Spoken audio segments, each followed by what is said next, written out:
Once again, a big welcome to my channel. आज हामी second question जुन कि म्याथमेटिक्सको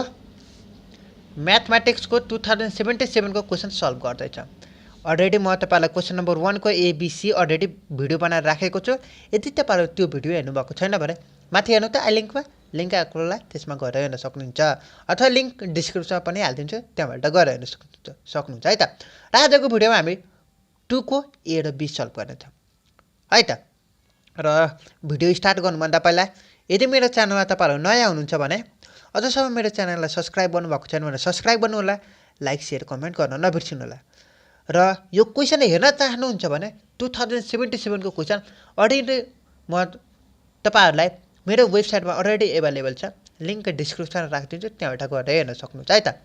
र म्याथमेटिक्सको च्याप्टर वाइज भिडियो पनि अवेलेबल रहेको छ, सबै च्याप्टर वाइज भिडियो अवेलेबल रहेको छ। साथसाथै तपाईहरुलाई 75, 74 र यो गरेर 77 को तीनटा क्वेशन तपाईहरुलाई तीनटा इयर को क्वेशन अलरेडी सल्भ गरेर राखेको छु, लिंक डिस्क्रिप्सनमा राखिदिन्छु, त्यहाँबाट गएर हेर्न सक्नुहुन्छ है त। सो धेरै चाहिँ भाषण नदिए र भिडियो स्टार्ट गर्दिहालौँ कुनै ढिला नगरिकन है त।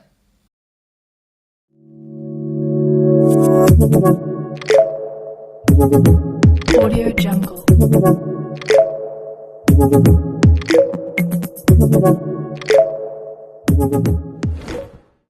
ल यो 2 को ए को यो क्वेशन हेर्नु भएको नि, जुन यो क्वेशन हेर्नु भएको छ यो चाहिँ एक्जाम्पलमा सोधिएको छ। हेर्नु त तपाईहरुको 2 को ए पनि एक्जाम्पलको रहेको छ, 1 को बी को पनि एक्जाम्पलको रहेको छ। भन्नुको अर्थ यही दुईटा क्वेशनबाट अनुमान लगाउनु त, यसो गेस गर्नु त एक्जाम्पल कतिको इम्पोर्टेन्ट हुँदो रहेछ त। यो केसी बुकको एक्जाम्पल कति इम्पोर्टेन्ट रहेछ त। यदि तपाईहरुलाई यो बुकको यत्रो यो बुक छ नि, यो केसी बुकको यो सबै एक्जाम्पल हेरेर जानुभयो भने म ग्यारेन्टी दिन्छु तपाईहरुको राम्रो मार्क्स आउनेछ। तपाईहरुको एक्सरसाइज सल्भ नगरे पनि हुन्छ, तर एक्जाम्पल चाहिँ राम्रोसँग हेरेर जानु होला है त। र अघि म तपाईहरुलाई क्वेशन नम्बर 2 को ए को कुरा गर्दै थिए, 2 को ए को कुरा गर्दै थिए, यो क्वेशन हेर्न सक्नुभयो होला। र यही क्वेशन म तपाईहरुलाई बुकको एक्जाम्पलको देखाउँदै छु है त। सो यदि तपाईहरुसँग बुक छ भने पेज नम्बर तपाईहरुको 107 को च्याप्टर नम्बर 4 जुन कि एप्लिकेसन अफ डेरिभेटिभ र भनेर च्याप्टर रहेको छ। क्वेशन एक्जाम्पल नम्बर 1 को हेर्नुस् त, यो एक्जाम्पल सोधेको छ जुन कि तपाईहरुको 2077 मा। यही एक्जाम्पल म तपाईहरुलाई आज गराउँदै छु, तर मेरो वेमा, म आफ्नो वेमा गराउँदै छु है त तपाईहरुलाई। सो यो क्वेशन नम्बर 2 को ए को क्वेशन पढ्नुस् है त। ल आई होप यो क्वेशन तपाईहरुले पढिसक्नु भयो होला। अब ढिला नगरिकन सोलुसनतर्फ लागौँ है त। ल के भनेको छ क्वेशनमा त भन्दाखेरि a farmer has 2000 feet of fencing and want to fence off a rectangular field that border a straight river. He need no fence along the river. What are the dimension of the field that has the largest area भनेर सोधेको छ। हामी diagram बनाए है त। बुकमा तपाईहरुको यहाँ y को ठाउँमा x मानेको छ र यहाँ x को ठाउँमा y मानेको छ। तपाईहरुको कुनै पनि आपत्ति भएन, यहाँ x y जुन माने पनि हुन्छ है त। यो एउटा रिभर भयो। रिभर भन्दा माथि तपाईहरुको क्वेशनमा के भनेको छ हेर्नु त। फार्मर चाहिँ 2000 feet of a fence and want to a fence of rectangular field that border a straight river. He need no fence along the river भनेर रहेको छ है त। यो ल्याङ्ग्वेजबाट तपाईहरु क्लियर हुन सक्नुहुन्छ। यो भयो है त। अब हामी सोलुसनतर्फ लाग्छौँ। ल्याङ्ग्वेज त लेख्नै पर्ने हो यो क्वेशनमा, त्यसै 5 मा 5 दिँदैन के। 5 नम्बर ल्याउनको लागि तपाईहरुको ल्याङ्ग्वेज त लेख्नै पर्ने हुन्छ हैन त। सो ल्याङ्ग्वेज पनि इम्पोर्टेन्ट रहेको छ है त। So let us consider a river, एउटा रिभर भयो जुन कि x र y आर डाइमेन्सन अफ फेन्स भयो है त। ल अब टोटल डाइमेन्सन कभर बाई फेन्स जुन कि तपाईहरुको 2000 रहेको छ। Total dimension of cover by a फेन्स जुन कि तपाईहरुको क्वेशनमा दिएको छ 2000 फिट भयो है त। ल लेन्थ अफ रेक्टेंगुलर फिल्डमा मैले x माने, ब्रेथ चाहिँ y माने है त। ल अब चाहिँ फ्रम द क्वेशनले के भनेको छ, टोटल डाइमेन्सन अफ फेन्स जुन कि पेरिमिटर भन्छ, टोटल डाइमेन्सन चाहिँ तपाईहरुको 2000 हुन्छ भनेर क्वेशनले भनेको छ। सो के भयो त भन्दाखेरि x + y + y = 2000। x + 2y भनेको तपाईहरुको यो भयो र x भनेको 2000 माने 2y भयो। यो क्वेशन आइ भयो है त। र एरिया अफ रेक्ट्याङ्गल हामीलाई अलरेडी थाहा छ फर्मुला यो रहेको छ एरिया अफ रेक्ट्याङ्गलको x * y यो y को जस्ताको जस्तै र यो x को ठाउँमा हामी के राख्छौँ पछाडिको भ्यालु राख्छौँ इक्वेसन आई को भ्यालु राख्छौँ है त सो द्याट a को भ्यालु तपाईहरुको यति भयो इक्वेसन सेकेन्ड भयो हो अब यो इक्वेसन सेकेन्डलाई विथ रेस्पेक्ट टु y सँग डेरिभेटिभ गर्छौँ डेरिभेटिभ गर्दाखेरि के भयो त भन्दाखेरि हेर्नुस् त डेरिभेटिभ लार्जेस्ट एरिया भनेको छ नि त लार्जेस्ट एरिया भनेको कारणले गर्दाखेरि हामीले चाहिँ सुरुमा डेरिभेटिभ गर्छौँ डेरिभेटिभ गर्दाखेरि 2000y छ यसको डेरिभेटिभ गर्दाखेरि 2000 भयो 2y² भनेको छ सो डेरिभेटिभ गर्दाखेरि 4y भयो र हामीलाई चाहिँ क्वेशनमा लार्जेस्ट एरिया भनेर सोधेको छ हेर्नु त find the dimension of the field that has the largest area भनेको छ लार्जेस्ट एरिया भन्नुको अर्थ तपाईहरुको डेरिभेटिभ dA/dy = 0 गर्नुपर्ने हुन्छ जुन कि तपाईहरुको अघि भर्खरै यो डेरिभेटिभ गरेर निकाल्नु भएको y 2000 - 4y = 0 गर्नुहुन्छ भने y को भ्यालु तपाईहरुको 500 फिट आयो यो y को भ्यालु आएपछि तपाईहरुको यो इक्वेसन आई मा गरेर राखिदिनुस् त इक्वेसन आई मा गरेर राख्दाखेरि तपाईहरुको कति आयो त x को भ्यालु आयो 1000 फिट भनेर यसरी हामी चाहिँ x र y को भ्यालु फाइन्ड आउट गर्ने यो क्वेशनमा के भनेको छ भन्दाखेरि सिम्पली बुझ्दाखेरि तपाईहरुको हो यो x र यो y को भ्यालु कति कति हो भनेर क्वेशनले सोधेको छ त्यही हो है त सो यसरी हामी सल्भ गर्ने जुन कि यो 2000 तपाईहरुको क्वेशनमै भनेको छ र टोटल डाइमेन्सन भन्नुको अर्थ तपाईहरुको यो प्लस यो इक्वल्स टु तपाईहरुको क्वेशनमा 2000 दिएको छ त्यही गरेको छु र x को टर्ममा लेखे इक्वेसन आई माने मैले र एरिया अफ रेक्ट्याङ्गलको फर्मुला युज गरिदिए युज गरेपछि यो इक्वेसन सेकेन्डलाई डेरिभेटिभ गर्नुपर्ने हुन्छ डेरिभेटिभ किन गरेको होला भनेर सोच्नु भयो होला किन यो गरेन भनेर सोच्नु भयो होला फेरि क्वेशनमा तपाईहरुको दिमागमा क्वेशन त आउँछ नि त हो साबास तपाईहरुको क्वेशन गर्ने ठाउँ यही हो तपाईहरुको लार्जेस्ट एरिया भनेको छ नि त लार्जेस्ट एरिया भनेको अर्थ dA/dy = 0 हो सो अब हामी एरियाको फर्मुला युज गरेर यो आयो यो एरियाको फर्मुला युज गरेपछि अब यसलाई यो इक्वेसन सेकेन्डलाई डेरिभेटिभ गर्नुस् डेरिभेटिभ = 0 गर्दाखेरिको लार्जेस्ट एरियाको भ्यालु आउँछ जुन कि y को भ्यालु आयो यो y को भ्यालु यसरी निकाले यो y को भ्यालु आएपछि इक्वेसन आई मा गरेर राखिदिनुस् यहाँ इक्वेसन आई मा गरेर राखेपछि त्यही हो तपाईहरुको x र y को लेन्थ र ब्रेडथको एन्सर है त यसरी हामी क्वेशन नम्बर 2 को a को सल्भ गर्यौं हेर्न सक्नुहुन्छ तपाईहरुको क्वेशनमा पनि 2 को a को रहेको छ अब 2 को b को सल्भ गर्छौं जुन कि यसलाई कर्व स्केचिङ भन्छ यो क्वेशनलाई अलरेडी म तपाईहरुलाई एउटा वेबाट कर्व स्केचिङ गराएको छु जुन कि तपाईहरुको 8 र 9 मा अथवा तपाईहरुको 10 11 मा पनि त्यो कर्व स्केचिङ पढ्नु भएको होला त्यो वेमा म तपाईहरुलाई एउटा भिडियो बनाएको छु अलरेडी भिडियो बनाएको छु लिंक डिस्क्रिप्सनमा राखिदिन्छु त्यहाँबाट गएर हेर्न सक्नुहुन्छ र आज म तपाईहरुलाई यो अर्को वेबाट गराउँदै छु है त धेरै साथीहरुले मलाई मेसेज गरेर के सोध्नु भएको हो भनेर मलाई अर्को वेबाट सिकाइदिनु भनेर जुन कि गाइडलाइन्स युज गरेर भन्नु भएको रहेछ गाइडलाइन्स के यही हाम्रो फर्स्ट सेमेस्टरको बुकमा तपाईहरुको guidelines for the curve sketching भनेर क्वेशन सोधिएको छ यही गाइडलाइन्सहरु युज गरेर सिकाइदिनु भनेर क्वेशन सोधिनु भएको हो यही गाइडलाइन्सहरु यहाँ जे गाइडलाइन्स भनेको छ यही एउटा गाइडलाइन्सबाट युज गरेर तपाईहरुलाई सिकाइदिन्छु है त र तपाईहरुले जुन वेमा गर्दा नै हुन्छ तर म तपाईहरुलाई के सुझाव दिन्छु भन्दाखेरि यदि लङ क्वेशनमा आयो भने जुन के यहाँ हेर्न सक्नुहुन्छ यदि लङ क्वेशनमा आयो भने जस्तो कि 6 + 4 गरेर आयो भने आयो यस्तो 6 नम्बरको कर्व स्केचिङ आयो भने तपाईहरुको गाइडलाइन्स युज गरेर गर्नुस् म एकछिनमा गाइडलाइन्स युज गरेर तपाईहरुलाई सिकाइदिन्छु यो के रहेछ गाइडलाइन्स भन्नुको अर्थ म तपाईहरुलाई पुरै डिटेलमा भनिदिन्छु चिन्ता गर्नु पर्दैन र तपाईहरुको सर्ट क्वेशनमा सोध्यो भने तपाईहरुको यो भन्दा अगाडिको भिडियो म तपाईहरुलाई जस्तो वेमा गराएको छु त्यस्तै वेमा गर्न सक्नुहुन्छ र तपाईहरुलाई जुन वेमा गर्दा नै हुन्छ तर नम्बर चाहिँ दिन्छ है म तपाईहरुलाई ग्यारेन्टी दिन्छु नम्बर काट्ने ठाउँ हुँदैन है त सो धेरै कुरा चाहिँ भयो अब चाहिँ क्वेशन तर्फ लागौं यो क्वेशनमा के भनेको छ यो तपाईहरुको इक्वेसन दियो y = 1/x - 3 भनेर है त अब हेर्नुस् यो भयो अब गाइडलाइन्सको कुरा गरौँ न त गाइडलाइनमा के भनेको छ सुरुमा हामी डोमेन थाहा पाउनु पर्ने हुन्छ है त अब डोमेन थाहा पाउनको लागि के रे यो चाहिँ डज नट इक्वल्स टु 0 हुनुपर्छ हो भन्नुको अर्थ यदि यहाँ x को ठाउँमा 3 भयो भने 1/0 जुन कि तपाईहरुको इन्फिनिटी आउँछ हो सो के भयो त भन्दाखेरि हाम्रो डोमेन चाहिँ माइनस इन्फिनिटीदेखि इन्फिनिटी हो तर 3 पर्नु भएन हेर्नुस् त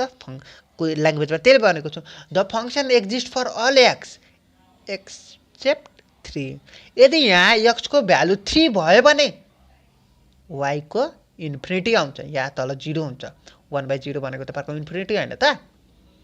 हो कि हैन मलाई अलि डाउट लाग्यो मलाई जहाँसम्म लाग्छ 1/0 भनेको इन्फिनिटी नै हुन्छ होला है त तपाईहरु क्याल्कुलेट गर्न सक्नुहुन्छ नो प्रब्लम है त ल अब हेर्न सक्नुहुन्छ र यहाँ x को ठाउँमा तपाईहरुको 4 5 -3 -2 जेसुकै राख्न सक्नुहुन्छ तर यहाँ 3 राख्दाखेरिको भ्यालु डिफाइन हुन्छ त हुँदैन सो अब डोमेन के भयो त भन्दाखेरि यो भयो माइनस इन्फिनिटी देखि इन्फिनिटी हो तर के 3 हैन भनेको छ यो चाहिँ हाम्रो डोमेन भयो अब इन्टरसेप्ट भन्छ equation sorry second guidelines B मा हेर्नु त इन्टरसेप्ट भनेको के हो it means where curve meet x axis and y axis for x intercept हुँदाको भ्यालु x एक्सिसमा मिट गर्छ भन्नुको अर्थ y को भ्यालु 0 राख्दाखेरि पुट y = 0 र x को भ्यालु आउँछ हो र y इन्टरसेप्टको हुँदाको कहाँ मिट हुन्छ y एक्सिसमा x को ठाउँमा 0 राख र भ्यालु y को फाइन्ड आउट गर भनेको छ हो यसरी हामी के गरौँ त x = 0 राख्दाखेरि यहाँ x = 0 राख्दाखेरिको y को भ्यालु आयो जुन कि पोइन्ट तपाईहरुको 0 र -1/3 रह्यो है त यो भयो इन्टरसेप्टको कुरा अब चाहिँ हामी एसिम्प्टोटको गर्छौं यो है त यसमा के भनेको छ भन्दाखेरि होरिजेन्टल एसिम्प्टोट र भर्टिकल एसिम्प्टोट निकाल्नु पर्ने हुन्छ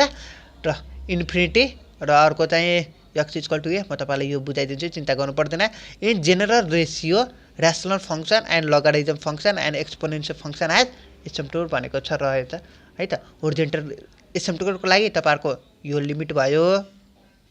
y = l आयो भने होरिजेन्टल एसिम्प्टोट अथवा y = f of x आयो भने र अलाइन x = a जुनको vertical asymptote y = f of x आयो भने अथवा आइदर a मा आयो भने है त अब हेर्नुस् एसिम्प्टोटको लागि के गर्छ हेर्नु त ल या कुनै पनि एउटा भ्यालु निकाल्नु पर्ने हुन्छ हो कि भ्यालु निकाल्नको लागि भन्नुको अर्थ यही हो के अब हेर्नुस् त तपाईहरुको क्वेशनमा y = 1/x - 3 छ हो कि हैन एकचोटी यो x को भ्यालु इन्फिनिटी राख्दा x को भ्यालु इन्फिनिटी राख्दाको भ्यालु तपाईहरुको y कसरी आउँछ y 0 कसरी आउँछ म तपाईलाई सम्झाइदिन्छु इन्फिनिटी माइनस जतिसुकै भ्यालु गर्नुस् तपाईहरुको इन्फिनिटी नै आउँछ र 1/इन्फिनिटी गर्दाखेरि तपाईहरुको 0 आउँछ यसरी 0 आयो र x को ठाउँमा तपाईहरुको 3 राख्नुहुन्छ भने तपाईहरुको 1/0 जुन कि तपाईहरुको इन्फिनिटी रहेको छ है त यसरी हामी एउटा x को ठाउँमा इन्फिनिटी राख्दाखेरि 0 आयो र अर्को x को ठाउँमा 3 राख्दाखेरि y को भ्यालु इन्फिनिटी आउँछ देयरफोर x को भ्यालु 3 र y को भ्यालु 0 राख्दाखेरि एसिम्प्टोट आयो है त ल अब क्रिटिकल पोइन्ट जुन कि क्रिटिकल र इन्क्रिजिङ डिक्रिजिङ को कुरा गर्छ र इन्क्रिजिङ डिक्रिजिङ को कुरा गर्दाखेरि तपाईहरुको डेरिभेटिभ निकाल्नु पर्ने हुन्छ यो y डैश भनेको तपाईहरुको डेरिभेटिभ रहेको छ सो डेरिभेटिभ कुनको त यही क्वेशनको जुनको तपाईहरुको इक्वेसन दिएको छ यसको डेरिभेटिभ निकाल्नु पर्ने हुन्छ डेरिभेटिभ कसरी निकाल्ने म तपाईलाई बुझाइदिन तपाईलाई भन्दिन तपाईलाई मात्र ट्रिक दिन्छु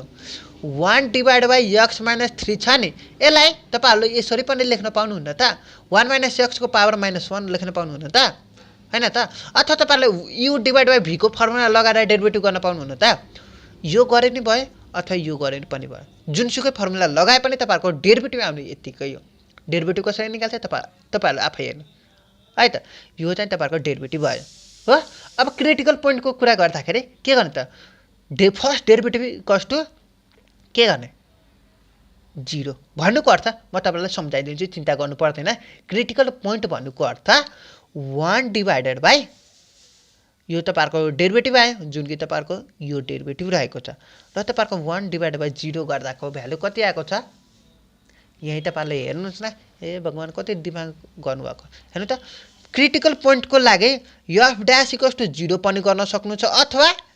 F dash equals to infinity गर्न पनि सक्नुहुन्छ यो दुईटा मात्रै जुन पनि गर्न सक्नुहुन्छ क्रिटिकल पोइन्टको लागि सो यो केसमा के गर्छौँ त भन्दाखेरि इन्फिनिटी गर्छौँ इन्फिनिटी भन्नुको अर्थ 1/0 होइन त 1/0 भन्नुको अर्थ इन्फिनिटी होइन त हो इन्फिनिटीको ठाउँमा मैले 1/0 लेखेको छु किन गरेको होला भनेको सोच्नु भयो होला यो x को भ्यालु निकाल्नु पर्दैन त यसरी हामी x को भ्यालु निकाल्यौँ र x को भ्यालु निकालेपछि इन्क्रिजिङ डिक्रिजिङ थाहा पाइन्छ है त यसरी थाहा पायो तपाईँलाई यो x को भ्यालु निकालेपछि अब हाम्रो कुन कुन पोइन्ट भयो त भन्दाखेरि माइनस इन्फिनिटीदेखि 0 0 देखि 3 र 3 देखि इन्फिनिटीको यिनीहरू इन्क्रिजिङ डिक्रिजिङको थाहा पाउनुहुन्छ र कन्केभिटी अपवार्ड र डाउनवार्ड कन्केभिटीको कुरा आयो यहाँ गाइडलाइन्सले त्यही भनेको छ कन्केभिटी भनेको चाहिँ f dash x equal to 0 अथवा एफ ड्यास डबल ड्यास रहेको छ sorry double dash equal to infinity हुँदाको द इन्टरभल कन्केभ र कन्केभ डाउनवार्ड फाइन्ड आउट गर र पोइन्ट अफ इन्फेक्सन पनि फाइन्ड आउट गर भनेर सोधेको छ र यिनीहरू तपाईँले हेर्न सक्नुहुन्छ है त र त्यसपछि हामी लास्टमा स्केचिङ गर्छौँ कर्भलाई बनाउँछौँ है त सो पहिला यो हेरौँ हामीलाई फर्स्ट डेरिभेटिभ यो रहेको छ कुनै पनि आपत्ति रहेन फर्स्ट डेरिभेटिभ यो भएपछि सेकेन्ड डेरिभेटिभ पनि निकाल्नु त सेकेन्ड डेरिभेटिभ यो आउँछ यहाँ माइनस हुन्छ सो माइनस फर्स्ट डेरिभेटिभमा माइनस हुन्छ सेकेन्ड डेरिभेटिभमा प्लस हुन्छ है त माइनस हराउँछ र यहाँ पावर इन्क्रिज हुन्छ है त यो तपाईँहरूको सेकेन्ड डेरिभेटिभ भयो अब पोइन्ट अफ इन्फिनिटी निकाल्नको लागि के भनेको छ यहीँ हेर्नुहोस् त यो एफ ड्यास इक्वल्स टु 0 अथवा f double dash x equal to 0 अथवा f double dash x equal to infinity यसरी गर्नुहुन्छ भने तपाईँहरूको एक्सको भ्यालु 3 कसरी 3 आयो त भन्दाखेरि मैले यसरी गरेको हो के f double dash equal to infinity use गरेको इन्फिनिटीको ठाउँमा मैले 1/0 लेख्न पाउँदिनँ त हो यसरी मैले एक्सको भ्यालु निकालेँ जुन तपाईँहरूको क्रिटिकल पोइन्टमा f y dash equals to यो गर्नुभएको थियो नि हो यस्तै गरेर मैले पोइन्ट अफ इन्फ्लेक्सन जुन के कसरी निकालेँ y double dash equals to 1/0 गरेर वाइ डबल ड्यासको भ्यालु तपाईँहरूको कहाँबाट राख्ने यो राख्नुहोस् अनि एक्सको भ्यालु तपाईँहरूको आउँछ है त यसरी अब साइनको कुरा गर्दाखेरि कन्केभ अपवार्ड डाउनवार्ड यसरी निकाल्न सक्नुहुन्छ पोइन्ट पनि यसरी हुन्छ अब डायग्रामको कुरा गरौँ डायग्रामको कुरा गर्दाखेरि तपाईँहरूको एक्सको भ्यालु 3 आएको छ हेर्नुहोस् त हो सो के भयो त भन्दाखेरि यहाँ चाहिँ हाम्रो यो 3 को एक्सको लाइन भयो जुन कि यहाँ कर्भ बनाउँदाखेरि कर्भ राउन्डसँग हेर्नुहोस् 1 2 र 3 को भयो यो एक्सको भ्यालु भयो र यहाँ चाहिँ यसरी लाइन गयो र यो चाहिँ यसरी डाउन भयो है त यो तपाईँहरूको कर्भ भयो यसरी हेर्न सक्नुहुन्छ यो हामी गाइडलाइन्स युज गरेर हामी कर्भ स्केचिङ गरेको छौँ आजको भिडियो यति नै हो क्वेसन नम्बर 2 को लागि र नेक्स्ट भिडियो म तपाईँलाई क्वेसन नम्बर 3 को सल्भ गर्नेछु र आजको भिडियो तपाईँलाई कस्तो लाग्यो कमेन्ट सेक्सनमा गएर कमेन्ट गर्न नबिर्सिनु होला र यदि मेरो च्यानलमा तपाईँहरू नयाँ हुनुहुन्छ भने अझसम्म मेरो च्यानललाई सब्स्क्राइब गर्नुभएको छैन भने सब्स्क्राइब गरिदिनु होला लाइक सेयर कमेन्ट गर्न नबिर्सिनु होला